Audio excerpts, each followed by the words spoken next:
오늘 아침 일라디오.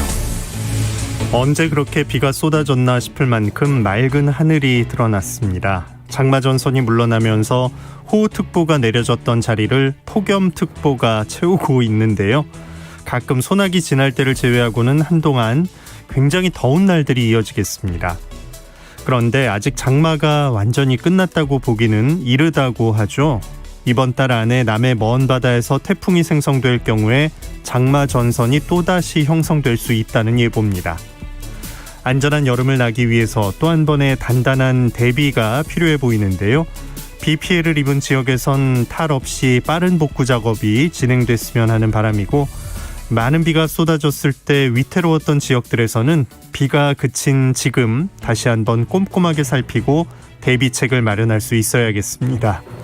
7월 9일 금요일 오늘 아침 일라디오 출발합니다. 아나운서 김재홍입니다.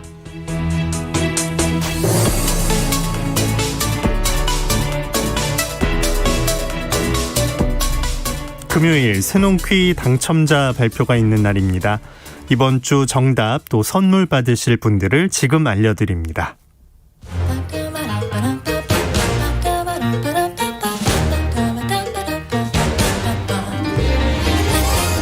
우리 땅, 우리 바다에서 자란 맛있고 귀한 농수산물 정보가 있는 시간, 세상의 모든 농수산물 퀴즈 새농퀴. 이번 주 문제부터 다시 보겠습니다.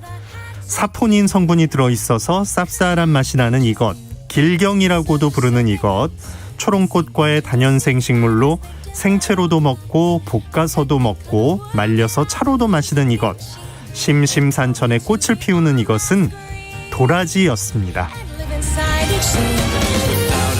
이번 주에도 정말 많은 분들이 참여해 주셨는데요. 모두 감사합니다.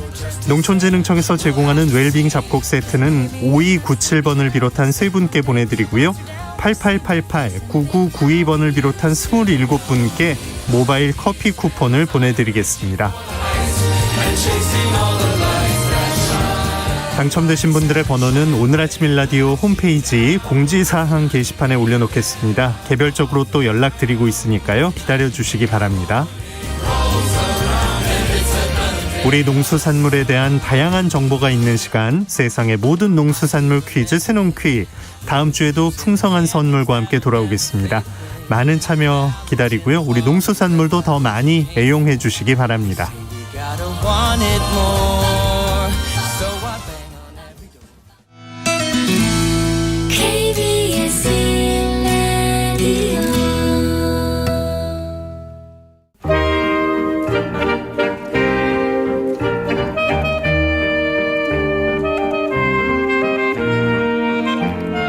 코로나19를 겪으면서 식량 부족과 식량 안보에 대한 위기론이 세계적으로 중요 이슈가 됐는데요. 이 위기는 지속적으로 식량난을 겪고 있던 북한에서 더 두드러지고 있습니다. 오늘 농업 이야기, 북한의 식량난의 현재 상황에 대해서 짚어보겠습니다. 농촌사회학자인 정은정 연구원 전화 연결돼 있습니다. 연구원님 안녕하십니까? 네, 안녕하세요. 네, 지난달 15일에 북한의 김정은 국무위원장이 당의 중앙위 전원회의라는 걸 주재하면서 이례적으로 식량난을 인정했거든요. 북한의 식량 얼마나 부족한 건가요? 예, 북한 노동신문은 3일 식량을 위한 투쟁은 조국을 위한 투쟁이라는 이런 제목의 기사를 통해서요. 쌀이 많아야 국가가 자전한다고 강조를 했습니다. 식량 투쟁, 자력갱생 이런 슬로건을 내걸 정도로 절박하다는 것을 숨기지 않았는데요.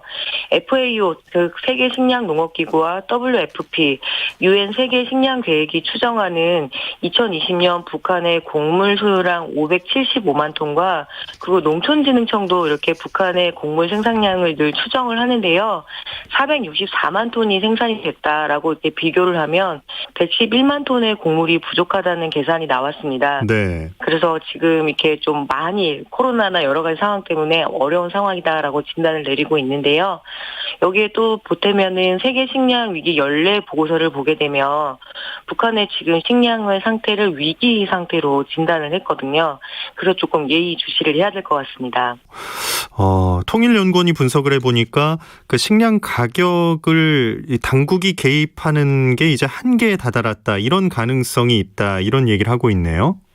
네, 북한의 식량난이 굉장히 심각한 가운데 당국의 식량 가격 조정 시도가 이미 한계에 부닥쳤을 수 있다라는 분석이 나왔습니다.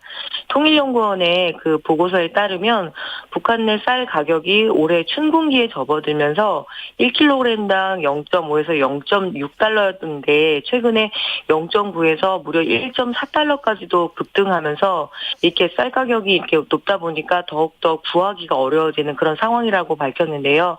대북 제재 강화나 그리고 또 이런 코로나 바이러스 감염 때문에 여러 가지 상황이 어려웠지만 처음에는 그 심리적 요인으로 쌀을 비축해 두려는 수요 증가가 원인이었다면 최근에는 정말로 쌀 공급 부족에 따른 결과라는 분석이 나왔습니다.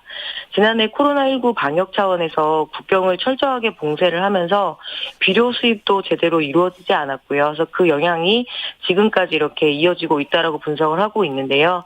그래서 이런 공공 배급 제도나 또 북한 당국의 그 식량에 대한 개입이 한계에 다다랐을 것이라는 그런 통일연구원의 분석이 지금 나와 있습니다. 네. 말 그대로 진짜 식량 투쟁을 벌여야 하는 그런 식량난에 맞닥뜨린 건데 이렇게 되면 가장 그 취약한 계층은 어떤 피해들을 입게 될까요? 예, 뭐 이런 세계적 위기나 뭐 경제적 위기가 도래를 하면 양극화 경향이 굉장히 뚜렷해지잖아요. 그래서 북한의 특권 계층들과는 달리 이 취약계층들의 어려움은 불보듯 뻔합니다. 김정은 위원장 집권 10년의 어떤 경제 성과에 대한 평가가 여기저기 나오고 있지만 이 북한 경제의 현재 상황을 객관적으로 판단하기란 사실 쉽지는 않은데요.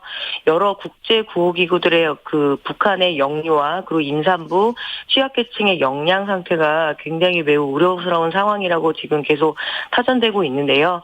특히 8월에서 10월이 매우 가혹한 시기가 될 것이라고 분석을 하고 있습니다. 유엔 안전보장이사회 산하 대북제재위원회에서 이렇게 보고서를 발표를 했는데요.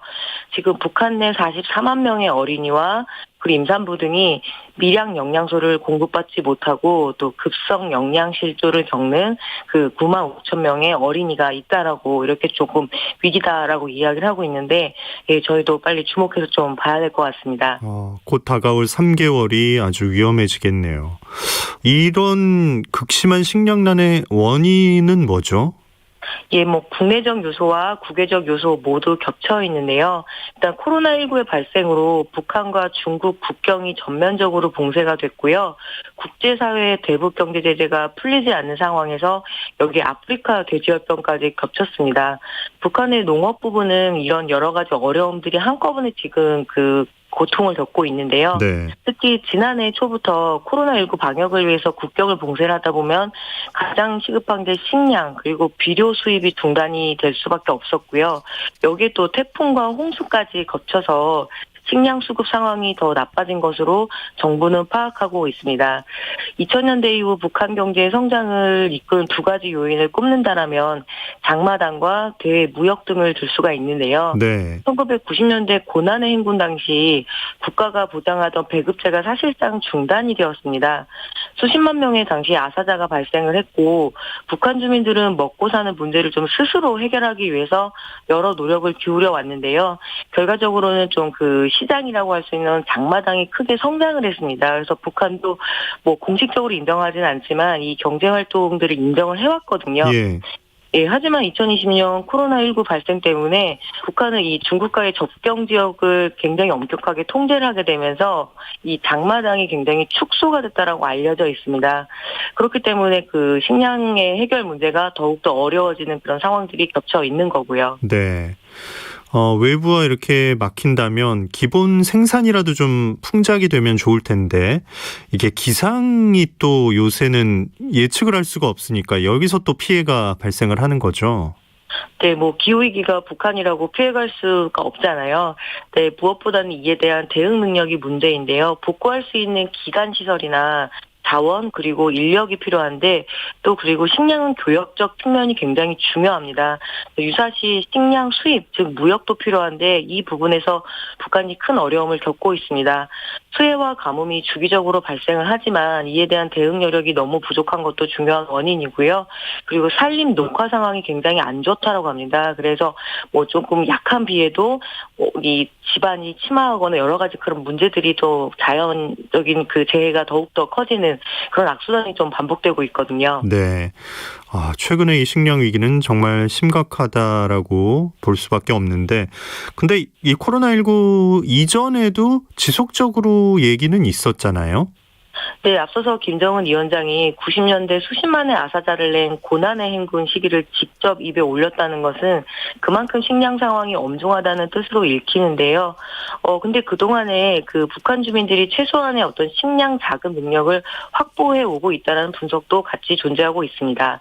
90년대 말 이후에 어느 정도 식량 문제를 해결하고 있다라는 증거를 유니세프 같은 그런 국제기구가 북한의 모자보건 및 어린이 영양 상태를 1998년부터 2017년까지 약 7차례에 걸쳐서 조사를 했는데요. 조사 결과 북한의 어린이 영양 상태는 최근까지 지속적으로 개선되어 왔다라고 파악을 하고 있습니다. 그만큼 북한 경제 상황이 개선되어 왔다는 뜻으로도 읽을 수 있을 텐데요. 네. 예, 문제는 앞에서 말씀드린 이런 여러 상황이 겹치게 되면서 최근에 식량 사정이 굉장히 악화되고 있다는 것만은 분명합니다. 최근에 홍콩의 그 사우스 차이나 모닝포스트의 보도에 따르면은 장마당의 기능이 굉장히 축소가 되면서 식량 가격과 통화 가치가 급변하고 있고 지금 굉장히 위기 상황이다라고 이렇게 보도를 하고 있습니다. 네. 이제 대북 지원 사업들이 그동안에 어떻게 기능을 했는지도 궁금한데 지금 다 막혀 있는 건가요? 네, 대북 식량 지원은 그동안 총 9차례가 있어 왔습니다. 지난 1995년 북측의 대기근, 그 당시가 이제 고난의 행군 시기였는데요. 이때 김영삼 정부에서 15만 톤을 지원한 것이 첫 사례입니다. 이후에 김대중 정부에서 2000년에 30만 톤, 2002년에 40만 톤씩 두 차례 쌀을 보냈고요. 노무현 정부에서는 매년 쌀을 보냈습니다. 약 5년간 180만 톤을 보냈고요. 이후 이명박 정부 때 수해복구 지원 명목으로 소량 한 5천 톤 정도를 보낸 게 마지막 사례였습니다. 문재인 정부가 지난 2019년에 5만 톤의 쌀을 국제기구를 통해 지원하는 방안을 추진해 왔는데요. 하지만 북한의 거부로 끝내 무산된 상황이었습니다. 당시 농업인 단체들은 환영 성명을 냈을 정도로 오랜만에 재개된 대북 쌀 지원에 대한 기대가 모아졌었지만 결과적으로는 좀 그렇게 되었고요. 네. 근래 정부가 이렇게 쌀을 몰래 보내고 있는 것 아니냐라는 의혹도 이렇게 끊임없이 제기가 됐지만 그렇지는 않다라고 정부 측에서 명확하게 밝혔고요. 무엇보다 대북 식량 지원에는 여러 가지 상황들이 겹쳐 있는데 특히 묵은 쌀을 비축미를 지원을 합니다. 네, 그러니까 다시 말씀드리자면은 대북의 어떤 쌀 지원 자체가 지금 막혀 있다 이런 이야기죠. 네. 네. 100만 톤이 부족하다는 건데, 농업계에서는 이제 지지 목소리 아까 2019년도 얘기하시면서 말씀해 주셨는데 이 쌀 대북 지원에 들어가는 국가 재정에 대한 얘기를 하는 사람들도 있을 거고 참 여러 이해가 겹쳐 있네요. 이 부분 어떻게 봐야 할까요? 진보적인 그 농민운동단체뿐만 아니라 보수적인 농민단체에서도 환영 성명을 낸 이유는 인도적인 차원이었습니다. 쌀 대북 지원이 남과 북을 연결하는 평화의 매개체가 되기를 희망한다라는 이런 정말 순수한 마음의 그런 지원이 지지 성명이기도 했고요.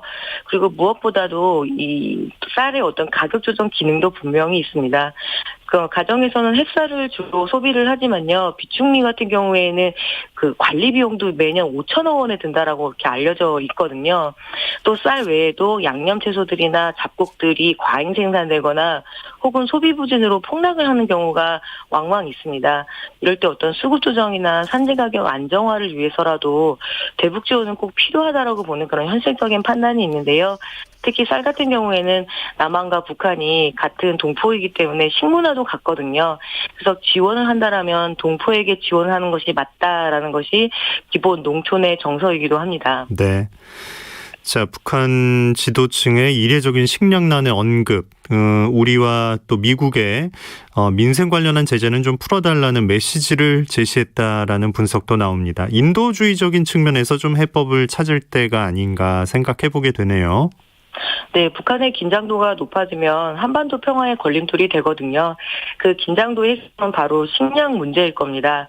북한이 당면한 식량 부족을 직접 지원 해법으로 완화를 하고 또 북한 농업의 어떤 체질을 강화할 수 있도록 기술 협력과 같은 농업 협력을 통해 북한의 농업 발전을 도모해야 하는 이유는 북한뿐만 아니라 한국에도 분명히 존재합니다. 막막하더라도 통일에 대한 계획을 세워야 하고요. 또 미래 세대의 어떤 신체나 건강 문제가 남북한의 격차를 너무 커서는 안 된다라는 거죠. 특히 임산부와 영유아의 영양 문제는 향후 사회 발전에 결정적인 영향을 미치기 때문입니다. 그래서 국제 정세가 지금 굉장히 어렵고요. 또 정부 주도의 대북의 어떤 인도적인 지원 가능성이 크지는 않지만 국제 기구나 민간의 어떤 교류를 통해서 간접적인 지원만큼은 이루어져야 또 이 통일이나 그리고 한반도 긴장 완화를 위해서라도 좀 반드시 필요하지 않을까라는 그런 이야기들이 지금 많이 나오고 있습니다. 네, 농업 이야기 농촌사회학자 정은정 연구원과 말씀 나눴습니다. 고맙습니다. 네, 고맙습니다.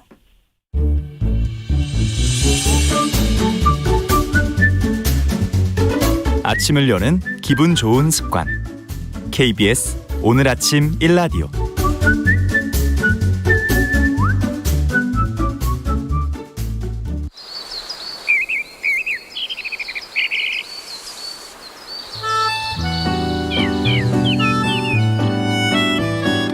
숲으로 가는 길.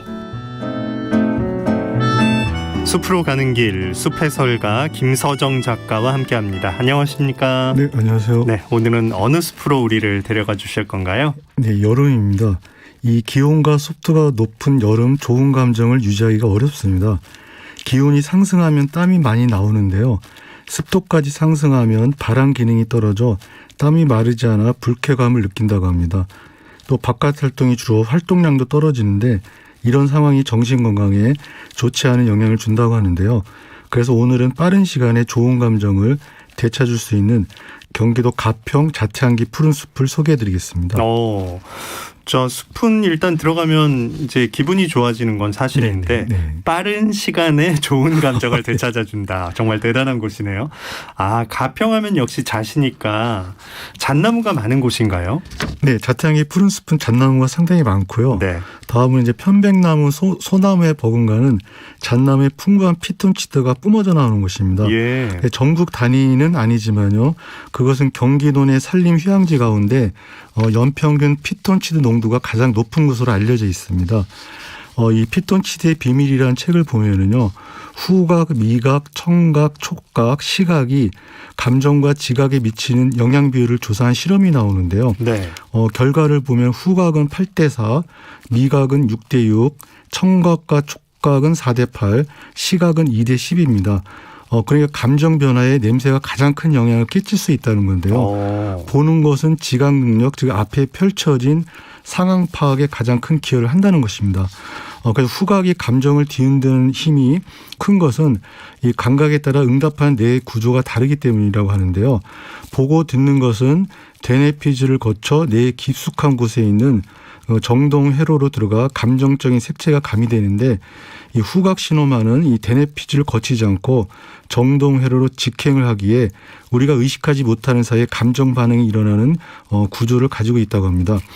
물론 최종적으로는 잣나무 냄새하면서 인식을 하게 되는데 그 전에 자신도 모르게 후각으로 감정이 변한다는 것입니다. 야, 보고 듣는 건 한 단계를 더 거쳐야 되는데 후각은 바로 가는군요. 예. 야, 피톤치드 이 이름만 들어도 진짜 기분이 산뜻해지는 것 같은데 가평은 어떻게 해서 처음에 그렇게 잣이 많아지고 또 유명해진 건가요? 예. 그 1924년 일본은 도유림 사업소를 그곳에 개소했는데요. 그들에게 필요한 소나무를 베어간 뒤 한대성 나무로 그늘이 지고 일교차가 큰 지역에서 잘 자라는 잣나무를 충령산과 서리산 일대에 대거 심었습니다. 주요 목적은 잣나무 종자를 생산하기 위한 채종지 조성이었다고 하는데요. 현재 축구장 142개 넓이에 5만 2천여 그루의 잣나무가 자라고 있다고 합니다. 수령 80년 이상, 높이 20m의 잣나무들이 상당히 많았고요. 잣 생산에 집중하다가 2014년 치유의 숲등을 조성하면서 국민들을 위한 산림 휴양 공간으로 거듭났다고 합니다. 네. 잣나무는 참 친숙하죠. 그래도 우리에게 소나무처럼 잎이 얇고 뾰족하고 또 잔열매가 이렇게 톡톡톡 이렇게 박혀 있는 그 맞습니다. 모양이죠. 예. 그래서 이 잣나무는 소나무과로 상록 교목이고 높이 30m까지 자랍니다. 지름은 1m까지 자라고요. 이 잣나무를 가리키는 이름들이 많은데요. 그중 먼저 하나가 신라송입니다. 잣나무는 만주 동부, 일본, 러시아, 우리나라에 자생하는 나무인데요. 우리가 먹을 수 있는 잣은 우리나라 잣나무에만 달린다고 합니다. 그래서 신라시대 때 중국 당나라로 사신으로 가거나 유학을 가시는 분들이 선물용 혹은 유학자금으로 잣을 가지고 갔고 중국인들이 이 잣을 좋아해 이 잣나무를 신라송이라고 불렀습니다. 네. 그래서 우리나라의 잣이 유명해진 것도 있습니다. 우리나라 잣나무가 유명한 것은 잣나무의 학명에도 바로 반영이 되어 있는데요. 잣나무 학명이 피누스 코레이언시스입니다. 그러니까 종소명 코레이언시스는 코리아 우리가 한국을 말하고요. 네. 그래서 잣나무는 영어로 코리안 파인이 됩니다. 하지만 정작 우리나라 토종 소나무의 영어 이름은 코리안 레드 파인인데요. 왜 이런 일이 생겼냐면은 일본이 우리나라 소나무를 외국에 알렸기 때문입니다. 그래서 2015년 전까지만 해도 우리 소나무가 저페니스 레드 파인으로 이렇게 불렸습니다. 또 잣나무 속이 붉다고 해서 홍송이라고도 불리는데요. 일본은 우리 잣나무를 조선 오엽송이라고 부릅니다. 이는 그 잣나무 6에서 12cm의 바늘잎이 5개씩 모여나기 때문인데요. 2개씩 모여나는 수나무와 구분해서 부르려고 그랬던 것 같습니다. 네. 잣나무는 참 이름이 많네요. 예. 조선 오엽송, 홍송, 또 코리안 파인, 신라송 이렇게까지 거슬러 올라가는데 이게 비슷하게 생겼지만 그 잎수만 세어봐도 구별을 할 수 있겠네요. 예, 아주 재밌습니다. 그래서 우리가 지나가다 항상 푸른 잎을 달고 있는 나무 가운데 가장 친숙한 게 소나무라서 우리 뾰족한 잎. 네. 예. 모든 대략 상록교목은 저 나무가 무슨 나무냐고 물어보면은 대부분 소나무라고 많이 이렇게 생각을 하시는데요. 바늘잎 숫자로 구분하면은 구분이 됩니다. 그래서 이 잣나무가 소나무와 다른 특징이 있다면은요. 잣나무는 곱게 자라고요. 소나무는 약간 구불하게 자란다고 볼 수가 있고요. 잣나무 솔방울이 소나무 솔방울보다 큽니다. 그렇죠. 그리고 잣나무는 청설모나 다람쥐 혹은 어치에 의해서 번식이 되는데 소나무는 바람에 의해서만 번식이 된다고 보시면 됩니다. 그 점이 또 다르군요. 네. 자, 잣나무 숲길을 걸어보셨는데 진짜 감정 변화가 이렇게 확 느껴지시던가요? 예, 거기가 차를 좀 오래 타고 와서 피곤했는데요. 그걸 조금 걷자마자 바로 기분이 상쾌해졌습니다. 이는 이제 피톤치드 때문인데요. 모든 나뭇잎들은 아주 다양한 성분의 피톤치드를 함유하고 있습니다. 근데 이 모든 성분이 식물체 밖으로 방출되지는 않는다고 하는데요. 통상 화렵수보다 침엽수에 피톤치드가 많습니다. 이들의 주성분이 테르펜이라고 하는데요. 그중에 알파피넨 성분이 가장 많은데 이 성분의 방출량이 가장 많은 나무가 잣나무입니다. 그래서 연구에 따르면은 알파피넨 성분은 불면증 개선에 큰 도움을 준다고 하고요. 제가 갔던 시간이 피톤치드가 가장 많이 나온다는 오전 시간이었고요. 게다가 비까지 좀 부슬부슬 내리고 있어서 그런지 기분이 더욱 좋아졌습니다. 더불어 음이온까지 많이 마신 것 같다. 몸이 아주 건강해진 것 같습니다. 야, 시간까지 쫙 맞춰서 들어가셨기 때문에 예. 진짜 함께 다녀왔으면 좋았겠다라고 부러워집니다. 아유, 피톤치드에다 음이온까지 진짜 제대로 살림욕을 하고 오신 거네요. 예. 그래서 이 신선한 공기는 음이온과 양이온을 4대5 비율로 포함하고 있습니다. 음이온의 양은 1세제곱센티미터당 개수로 나타내고 있는데요. 도시 실내가 30에서 70개, 숲은 1000에서 2200개라고 합니다. 네. 그러니까 도시에는 음이온이 적고 양이온이 너무 많아서 문제가 생기게 되는 건데요. 이유는 숨을 쉬는 흙들이 거리는 물론이고 주거용 건축물이나 사무용 건물로 덮여 있기 때문입니다. 아유, 진짜 훨씬 더 건강해져서 오늘 스튜디오에 나와주신 거네요. 아유, 자, 이 숲길에 또 다른 나무는 뭐가 있었나요? 예, 잣나무는 소나무처럼 자기들 영역에 다른 나무가 자라는 것을 막습니다. 하지만 잣나무가 없는 곳에 연호숲처럼 다양한 나무들이 자라고 있었는데요. 그 가운데 마치 꽃이 핀 모습을 볼 수 있었던 박쥐나무를 소개해드리겠습니다. 그렇군요. 야, 박쥐나무, 이름이 박쥐. 동굴에 사는 그 박쥐를 닮아서 그런가요? 예, 그렇게 이름이 지어졌습니다. 이 박쥐나무는 우리나라 전국 산에서 볼 수 있는 나무인데요. 낙엽 관목이고요. 높이는 2에서 3m까지 자랍니다. 그 작은 키에 비해서 7에서 20cm까지 자라는 잎이 상대적으로 커 보이는데요. 예. 이 박쥐나무 잎은 잎끝이 3갈래 혹은 5갈래로 갈라져 있습니다. 잎의 뒤를 자세히 보시면은 얇은 잎에 비해 잎맥이 장가지처럼 도드라져 있습니다.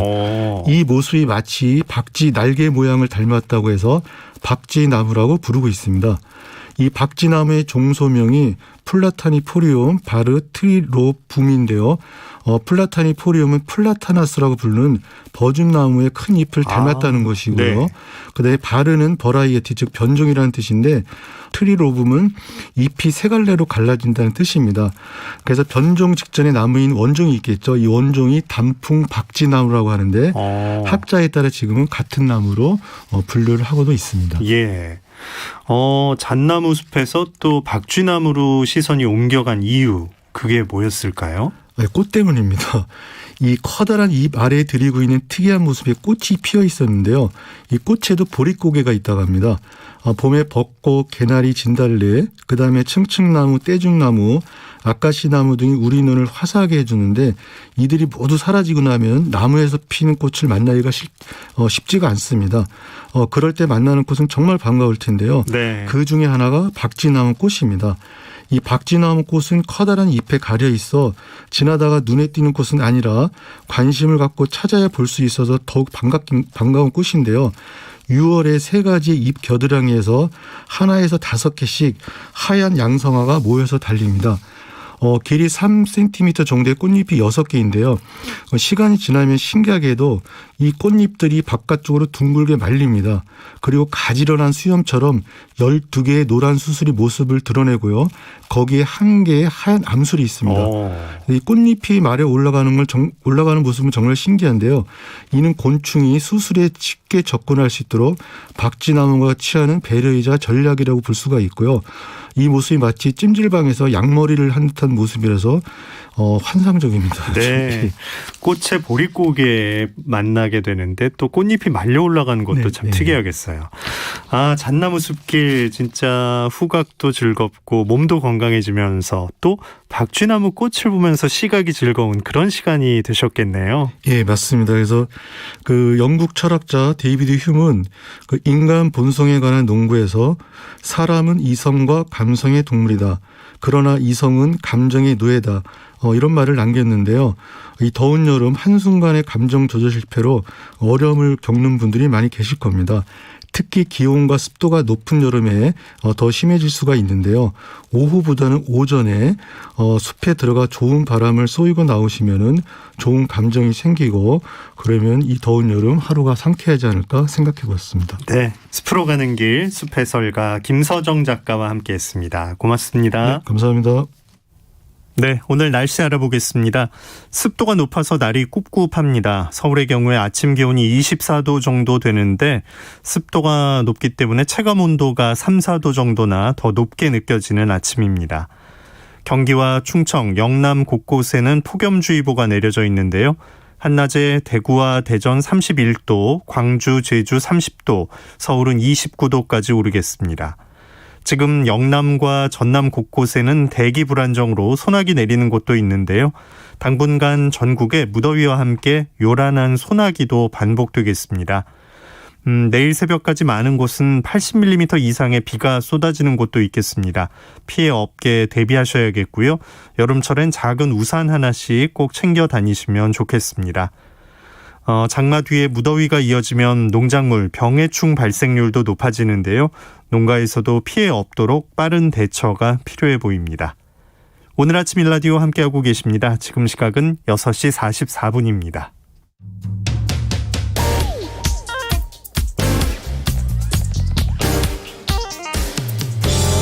오늘 아침 뉴스 브리핑 정상근 기자와 함께합니다. 안녕하십니까?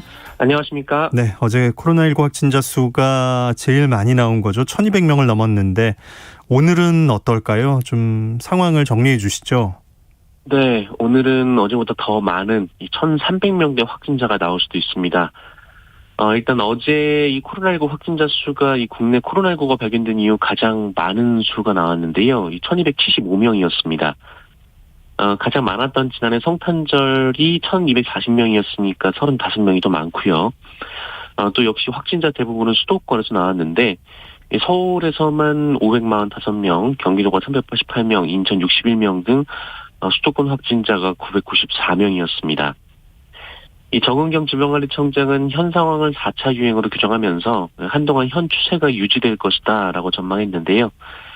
이 정은경 청장은 이 7월 말 환자 수는 현 수준이 유지될 경우 1,400명 정도가 나올 것이다라고 얘기를 했고, 만약에 악화가 될 경우에는 2,140명에 도달할 수 있을 것으로 예측이 됐다라고 밝혔습니다. 네, 이 추세가 꺾일 때까지 또 시간이 얼마나 걸릴지 걱정스러운데 수도권이 거리 두기 단계를 좀 더 높이는 방안을 오늘 발표한다는 얘기가 나오고 있죠. 네, 이 정부는 이 수도권의 사회적 거리 두기 단계를 격상하는 방안을 검토하고 있습니다. 그리고 격상할 경우 곧바로 거리 두기 체계의 최고 수위인 4단계로 격상될 가능성이 높습니다.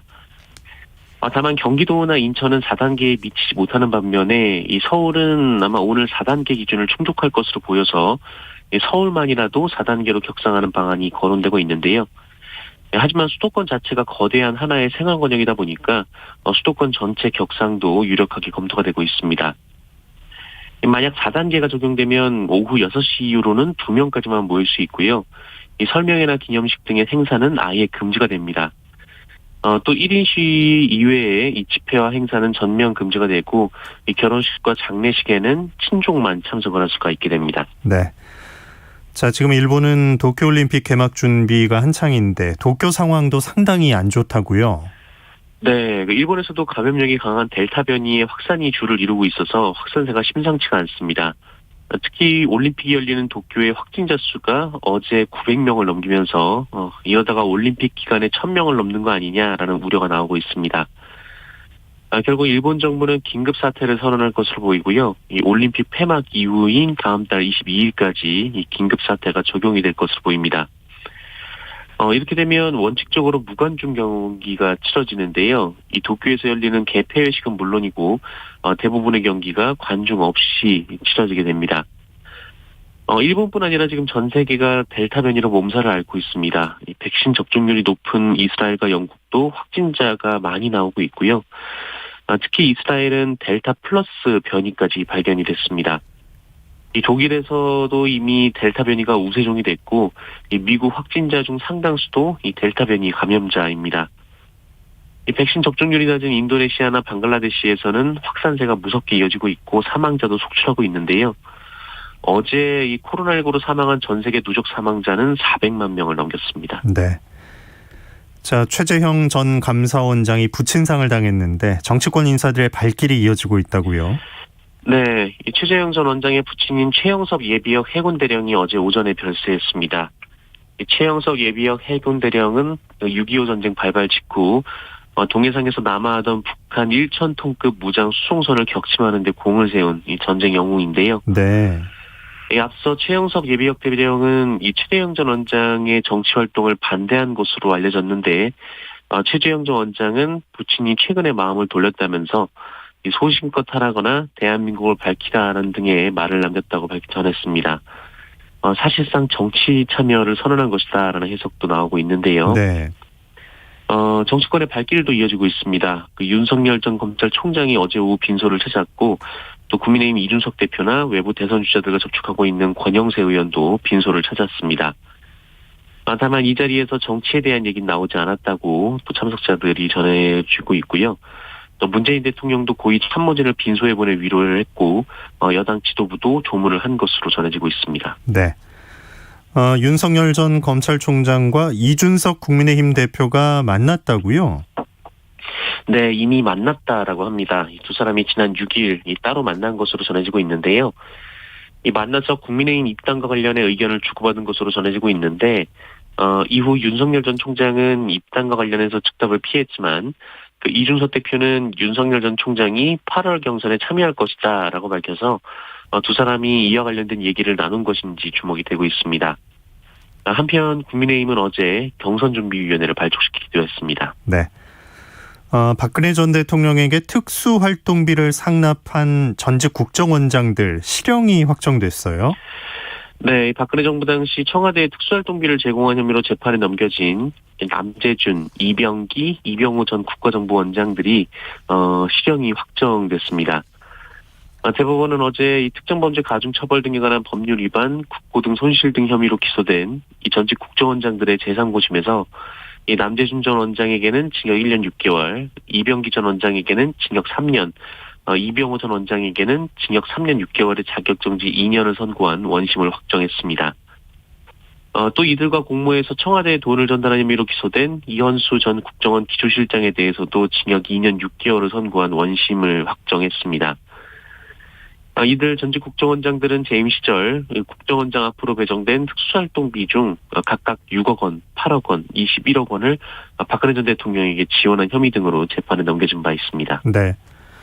박범계 법무부 장관이 검찰의 스폰서 문화에 대해서 진상조사를 지시했다고요? 네, 가짜 수산업자 사건이 현직 부장검사 수사를 계기로 확대되자 박범계 법무부 장관은 이른바 이 검찰 내의 스폰서 문화에 대한 감찰 수준의 진상조사를 지시했습니다. 이에 따라 법무부 감찰관실은 이 다음 주 진상조사에 직접 나설 예정인데요. 현재는 조사 대상과 방법 등을 검토 중인 것으로 알려졌습니다. 우선 법무부는 과거 검사 징계 사건과 이 검사 관련 국민권익위 신고를 살펴보는 데서 이 단서를 찾기 시작할 것으로 알려졌고요. 이 현직 검사가 라임 사건 관계자와 술자리를 가졌다는 추가 폭로 역시 조사 대상이 될 것으로 보입니다. 한편 이 가짜 수산업자 사건에 연루된 이모 부장검사는 현재 이 지방지청의 부부장으로 강등된 상태인데요. 하지만 업무에서 배제되지 않았습니다. 네. 이 검사 징계법에 따르면 이 중징계가 예상돼서 업무를 하는 것이 현저하게 부적절하다고 판단되면 검사의 직무를 정지시킬 수가 있는데 이 대검찰청이 관련 조치를 하지 않았기 때문인데요. 이 수사가 진행 중이기 때문이다라는 이유이지만 이 지난해 성추행 혐의로 체포된 부장검사는 그 CCTV가 공개되자 바로 직무에서 배제시킨 바 있기 때문에 형평성이 안 맞다는 지적도 나오고 있습니다. 네. 정경심 동양대 교수의 입시 비리 의혹 증거를 숨겨준 자산관리사 유죄 확정 판결을 받았다고요? 네, 이 대법원이 어제 이 정경심 동양대 교수의 자녀 입시 비리 관련 증거를 숨겨준 이 자산관리사 김경록 씨에 대해서 이 징역 8개월의 집행유예 2년을 확정했습니다. 김경록 씨는 지난 2019년 8월 이 정경심 교수로부터 압수수색에 대비해야 한다라는 말을 듣고 컴퓨터 하드디스크를 교체해준 혐의를 받았습니다. 또 정경심 교수의 동양대 사무실에 있던 컴퓨터 본체를 자신의 승용차에 숨기고 하드디스크를 헬스장 사물함에 넣어 보관했는데요. 이에 대해 1심과 2심은 김경록 씨가 증거를 감추는 데 있어 적극적이고 능동적인 역할도 했다며 유죄를 선고했었고 대법원도 원심 판단에 문제가 없다라고 봤습니다. 네. 다만 정경심 교수는 지난 12월 1심에서 이 김경록 씨에게 증거를 숨기라고 지시한 혐의에 대해 무죄를 선고받은 바 있습니다. 당시 재판부는 정경심 교수가 지시를 한 것이 아니라 이 김경록 씨와 함께 증거를 숨긴 것으로 봤고요. 이 법은 이 자신의 범죄와 관련해 증거를 감춘 것은 처벌하지 않고 있기 때문에 무죄가 선고받았습니다. 네. 일본에서 소녀상 전시가 중단됐는데 어떤 이유에서였죠? 네, 일본군 위안부 피해자를 상징하는 평화의 소녀상을 선보이는 일본 전시장에 이 폭죽으로 추정되는 물질이 배달돼서 전시 행사가 중단이 됐습니다.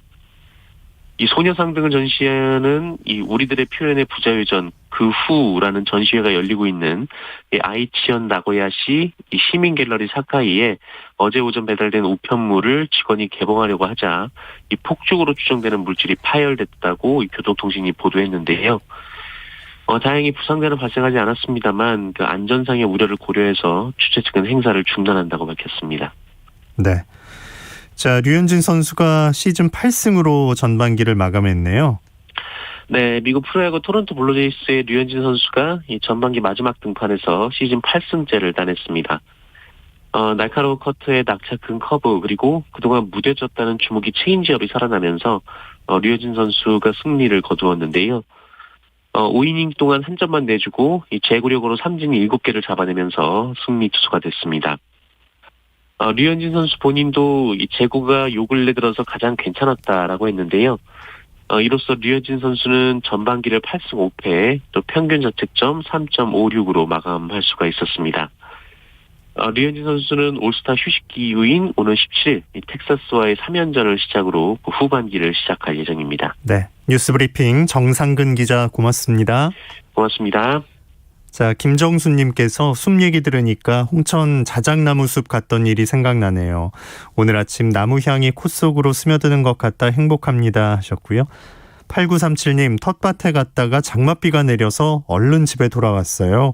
피톤치드의 여러 효과처럼 힐링되는 오늘 아침 일라디오 고맙습니다 하시면서 안전한 하루 되시라고 인사 전해주셨습니다. 감사합니다. 자, 오늘 아침 일라디오 금요일 순서 함께 하셨습니다. 아나운서 김재홍이었습니다. 내일은 이선영 아나운서가 인사드리겠습니다. 자, 오늘 좀 무덥고 또 비도 내릴지 모르니까요. 기분 처지지 않게 안전하고 건강하게 하루 보내시길 바랍니다. 고맙습니다.